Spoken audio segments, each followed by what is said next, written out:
Olá, tudo bem com você? Nós estamos lendo a Bíblia em ordem cronológica e agora vamos para Apocalipse, capítulo 15, né?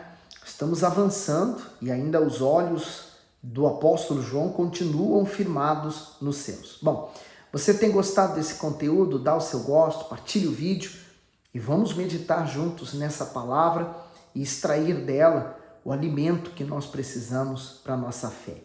Senhor Deus, em o nome do Senhor Jesus, eu peço que o Teu Espírito venha falar conosco, venha dirigir a nossa mente, o nosso coração, para que possamos ouvir a Tua voz e aprender aquilo que a Tua palavra tem a nos falar. Senhor, abençoa essa pessoa que está acompanhando conosco essa meditação, para que ela também seja abençoada. Amém.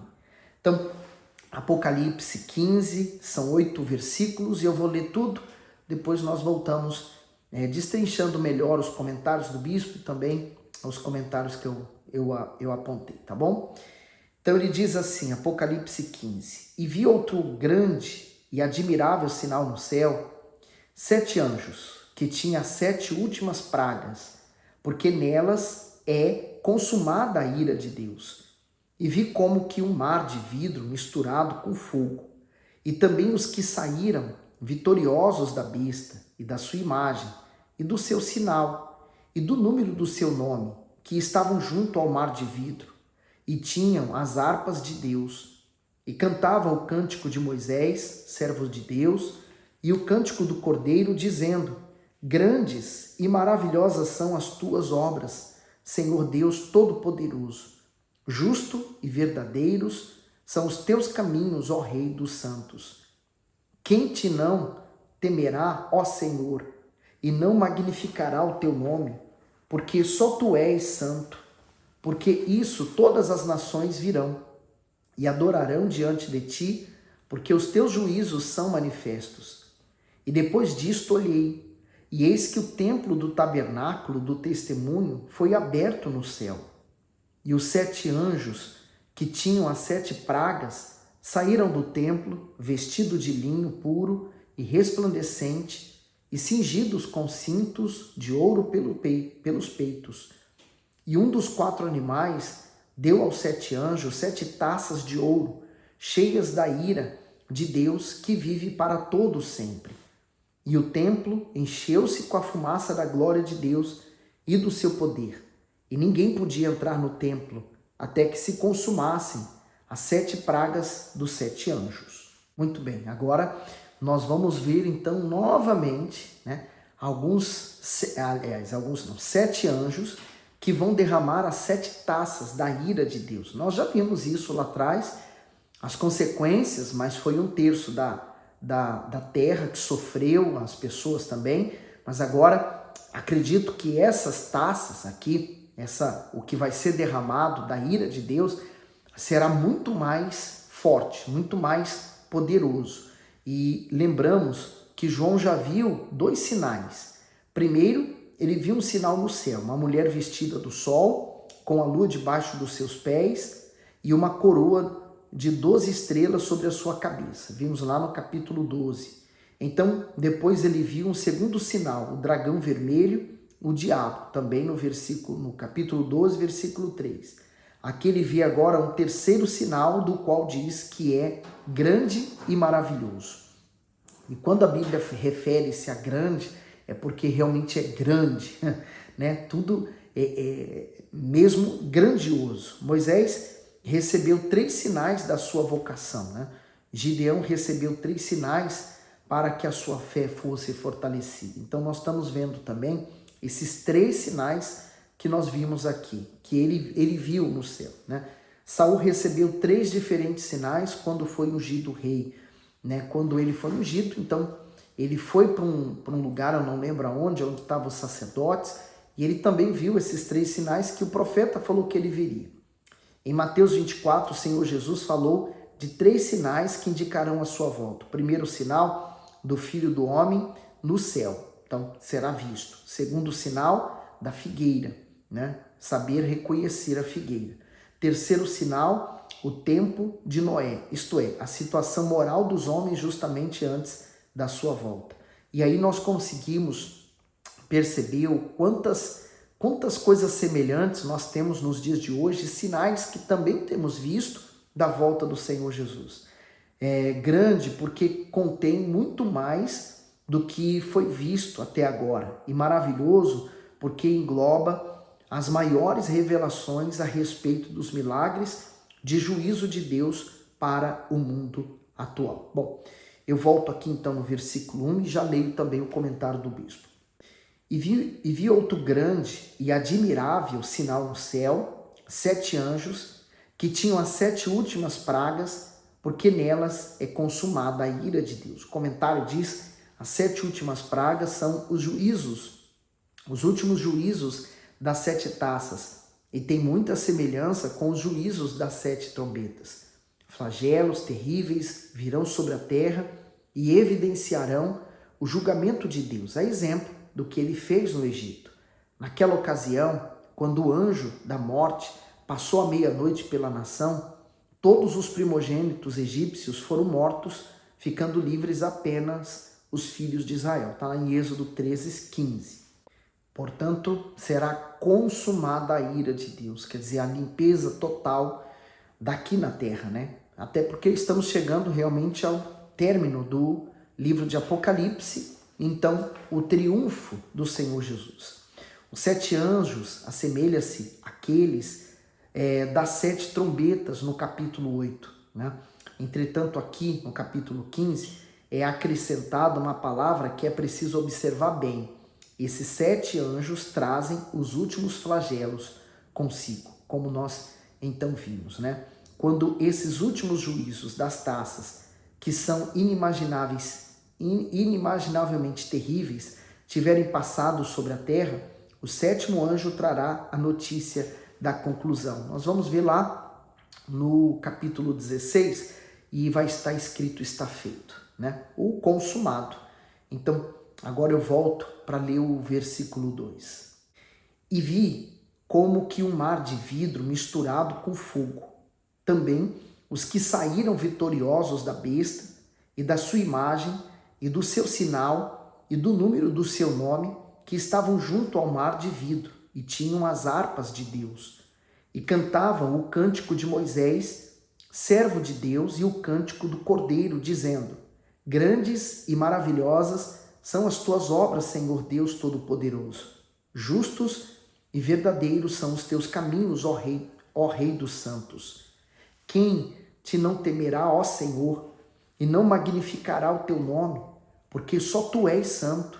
Porque isso todas as nações virão e adorarão diante de ti, porque os teus juízos são manifestos. O comentário do 2 ao 4 diz o seguinte: vitoriosos da besta. Antes do derramamento dos últimos flagelos, o apóstolo João descreve outra visão: os vencedores junto ao mar de vidro, que são aqueles que não aceitaram adorar a imagem da besta, nem receber o número do seu nome. Eles preferiram a morte a negar a sua fé. Essa multidão vitoriosa passou pelo crivo da grande tribulação e teve as suas vestiduras lavadas no sangue do Cordeiro de Deus, como vimos no capítulo 7. Apesar de toda a tortura física e espiritual, estes não negaram a fé. Por isso receberam as harpas de Deus, para que entoasse o cântico de Moisés e do Cordeiro, que é o cântico da vitória, em louvor e adoração ao Altíssimo. Que diferença entre esses convertidos e alguns cristãos de hoje que, ao passarem por uma mínima decepção, desanimam e abandonam a sua fé. Imagine se vivessem na época dos apóstolos, quando os cristãos eram queimados vivos ou jogados às feras. É verdade, né? Hoje as pessoas não querem passar por nada pela causa de Jesus. E às vezes elas atribuem ao homem, né? Ah, não, mas isso é o homem. Mas Deus não permitiu. A minha pergunta, que eu sempre faço a mim mesmo, né? Minha vida está na mão de Deus? Então, primeiro questionamento que eu faço para mim. Minha vida está na mão de Deus? Está. Eu entreguei o meu futuro para Ele? Sim. Eu pertenço a Ele? Pertenço. Então, uma vez que tudo isso se confirma, Então a minha vida não está na mão dos homens, está na mão de Deus. E se está na mão de Deus, Ele permitiu que eu perdesse, que eu passasse por lutas, por situações difíceis, né? Por tudo e mais alguma coisa, mas com o objetivo de não perder a minha alma. O meu corpo um dia vai se deteriorar, mas a minha alma, Deus quer que preserve para a eternidade e para que eu possa estar com Ele. Então, é essa pergunta que você tem que sempre fazer. Então, no versículo 2, nós lemos lá a respeito do mar de vidro, né, misturado com fogo, os que saíram vitoriosos da besta e da sua imagem, do sinal e do número do seu nome, que estavam junto do mar de vidro e as suas harpas. Então, vamos falar sobre isso. Aqui, nesse versículo 2, temos novamente um símbolo, pois não se trata de um mar de verdade, mas de algo que parece como um mar de vidro, né? Então, nós temos que sempre analisar esse como. Em Apocalipse 4:6, ele é descrito como um mar transparente que se mantém calmo, pois um mar de vidro indica uma massa compacta. Além disso, mostra-se que ele é atravessado pela luz como cristal. Então, o mar, nós vimos também que é um mar de multidões, pessoas, né? Então, no capítulo 15, João vê o mesmo mar, mas bem diferente, semelhante ao mar de vidro misturado com fogo. Nessa hora, ele não é iluminado pela pura luz da glória e do amor, mas está totalmente incandescente pelo fogo da ira julgadora de Deus. Nisso anuncia-se algo terrível para o mundo anticristão, os acontecimentos de juízo, então, em realização na terra, né? E que não será nada bom. Bom, nós vamos ler isso nos próximos capítulos. Então, essa pessoa deveriam ter servido a besta, o anticristo, mas se negaram e obtiveram a vitória. Esses crentes deveriam ter usado o sinal da besta ou o número do seu nome sobre a testa ou sobre a mão direita, mas não usaram. Eles rejeitaram o símbolo do partido e conquistaram a vitória. E ainda que tenham usado, talvez, né, penso eu, isso no meu entendimento, eles depois viram que estava errado e se voltaram para Deus. Lá no versículo 3, ele fala, parece ser um cântico e ainda assim trata-se de dois. Quando o velho povo da aliança de Deus foi escravizado e atormentado pelo faraó, o anticristo do Antigo Testamento, Deus libertou Israel através do sangue de um cordeirinho. Moisés louvou esse grande ato de libertação através de um cântico solene, que você pode conferir depois em Êxodo capítulo 15, né? Então, Faraó é a personificação do anticristo no Velho Testamento. Então, agora nós não vivemos isso, mas há de chegar o arrebatamento e aqueles que ficarem vão viver debaixo do jugo de Faraó, né? O anticristo da atualidade. Na plenitude do tempo veio então Deus em Jesus Cristo e reconciliou o mundo consigo mesmo, realizando uma redenção perfeita e eterna. O último resultado dessa eterna redenção, que completará tudo, será a derrota do anticristo pelo Cordeiro. Então, o Senhor Jesus já o derrotou, né? Por isso que nós temos o Espírito Santo, e aquele que nasceu de Deus vence o mundo, mas aqueles que ficarem depois vão ter que lutar com a própria vida, né? E o Satanás vai ser então verdadeiramente e definitivamente julgado e lançado no lago de fogo e enxofre. Então pensemos somente na anarquia que se expande de modo que os políticos e estadistas não sabem mais o que fazer. Os povos ficam cada vez mais ingovernáveis. As autoridades tornam-se desgastadas e complacentes para entregar o seu poder e autoridade à besta. Então, o que nós temos visto nos nossos dias, né, a rebelião das pessoas, né, os protestos, ninguém agrada, não há político nenhum que consegue agradar as massas das pessoas, né? Sempre há os revoltosos. Então, isso vai culminar com a vinda do anticristo. Aí você começa a entender por que tudo isso está acontecendo em nosso tempo, né? E ele diz, o Cordeiro, porém, derrotará o anticristo, e por isso agora os cantores reúnem-se no mar de vidro mesclado de fogo para entoarem o cântico de Moisés e o cântico do Cordeiro, o cântico do mediador da antiga aliança e o cântico do mediador da nova aliança. Então aqui a junção das duas alianças numa só.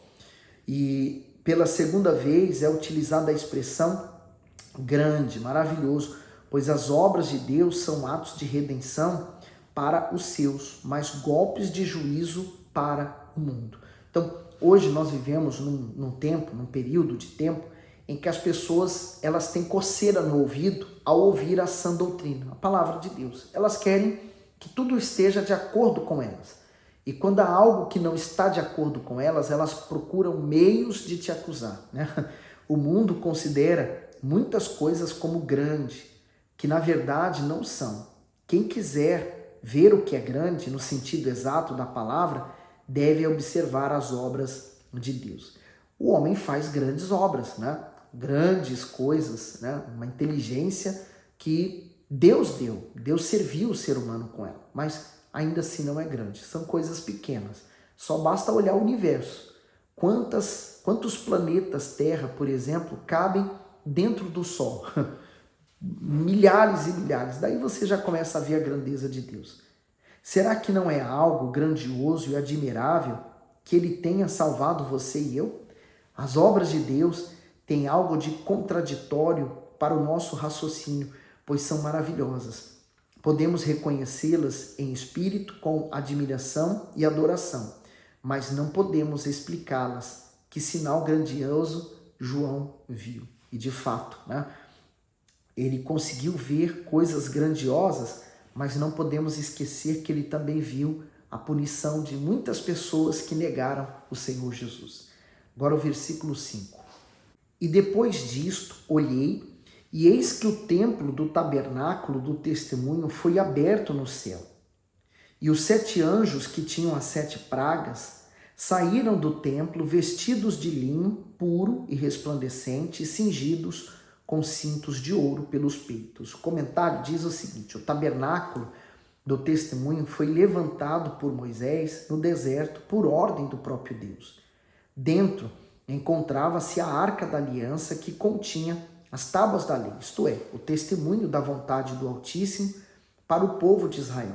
Agora, esta mesma palavra testemunha contra os que rejeitaram, a fim de que os levarem a um juízo sem precedente. O tabernáculo do testemunho é aberto para derramar a cólera de Deus sobre uma humanidade condenada por si mesma, tendo em vista a sua rejeição à oferta dada pelo Criador para salvá-la, o seu próprio Filho, Jesus. Quantas pessoas rejeitam o perdão, né? Têm acesso ao perdão, mas estão rejeitando. Quando nós rejeitamos o perdão, estamos rejeitando Jesus e também a reconciliação com o Pai. Aqui no versículo 5, pela primeira vez, João fala do santuário, o tabernáculo da aliança. E o que é isto? Quando o Deus onipotente deu a Moisés sobre o monte a incumbência de construir o tabernáculo e seus utensílios, ele mesmo utilizou 3 vezes a expressão aliança, que é justamente o que Deus quer ter conosco, uma aliança, né? Agora a aliança ela é firmada no sangue do Cordeiro, e por isso a Santa Ceia desempenha esse papel. Essa aliança divina agora torna-se visível para João. O céu se abre a aliança, a lei de Deus, volta-se contra uma humanidade que rejeitou essa aliança. Da vontade de Deus e os últimos juízos de Deus derramaram-se sobre ela. O tabernáculo da aliança é aberto para derramar a ira de Deus sobre a humanidade culpada, né? E quão triste será essa ira sobre essas pessoas, mas são aquelas realmente obstinadas a fazer o que é mal.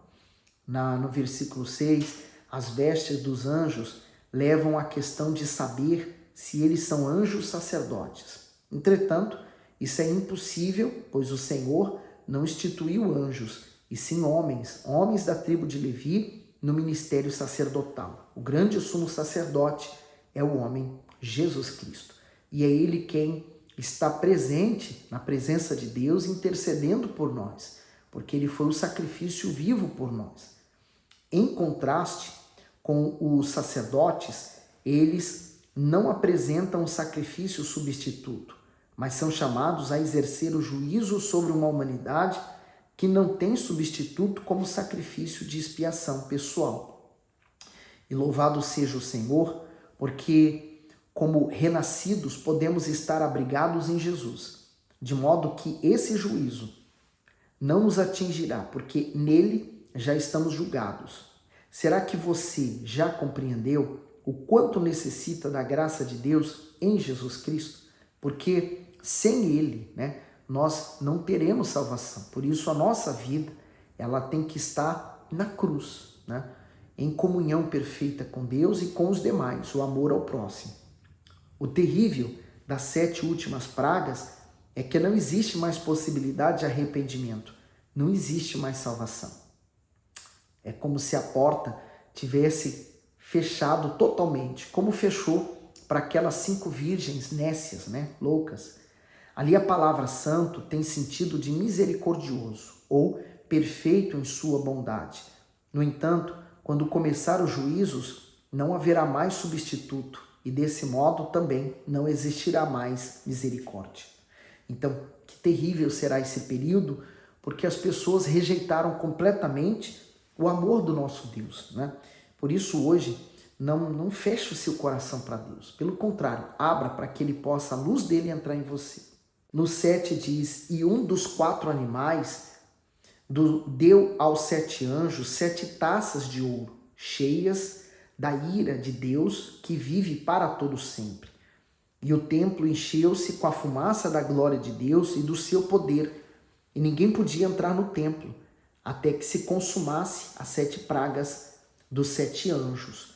O comentário do 7:8 diz, as 7 taças da ira de Deus, o cálice da ira de Deus se encheu depois de ter esgotado todos os seus recursos de compaixão por um povo de coração duro e rebelde. Ninguém podia entrar no santuário, arrepender-se ou implorar o perdão. O santuário estava fechado porque não havia mais nenhuma possibilidade de intercessão em favor da humanidade, pois Deus não podia mais voltar atrás na execução dos seus juízos.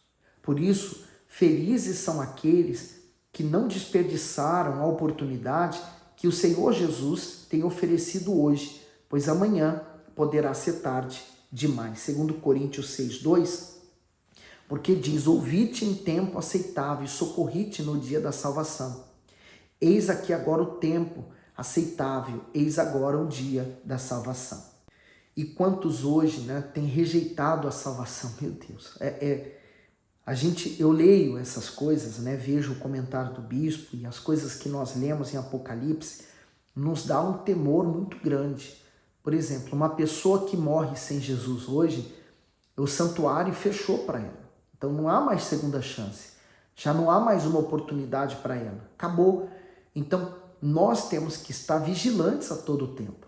Como disse o próprio Senhor Jesus, não sabemos o dia, a hora em que ele voltará. Então nós temos que estar alerta em todo o tempo. Então nós vimos aqui nas explicações do capítulo 4 deste livro que os 4 seres viventes representam a jurisdição de Deus. Deus vive de eternidade em eternidade e a sua ira não pode ser apagada sem o sacrifício substituto do Cordeiro de Deus. Então, vamos lembrar, lá no jardim do Getsemane, Jesus tomou, pediu para que se passasse o cálice dele. Que cálice é esse? O cálice da ira, o cálice que ele bebeu, da maldição. E ele nos ofereceu um cálice novo, o cálice da nova aliança, o cálice da bênção. Eu fico imaginando o cálice da ira de Deus, O que traz ira para Deus? O pecado. Então, eu imagino hoje, da forma como a humanidade vem se comportando, as pessoas vêm se desviando da fé, vêm se afastando de Deus, eu imagino cada taça dessa, da ira de Deus, ela vem se enchendo. Pronto, mais uma taça se encheu. Então, a segunda vai enchendo, mais uma. Até completar 7, vai vir o juízo de Deus, As pessoas, e por isso nós temos que estar muito alerta e alertar as pessoas também.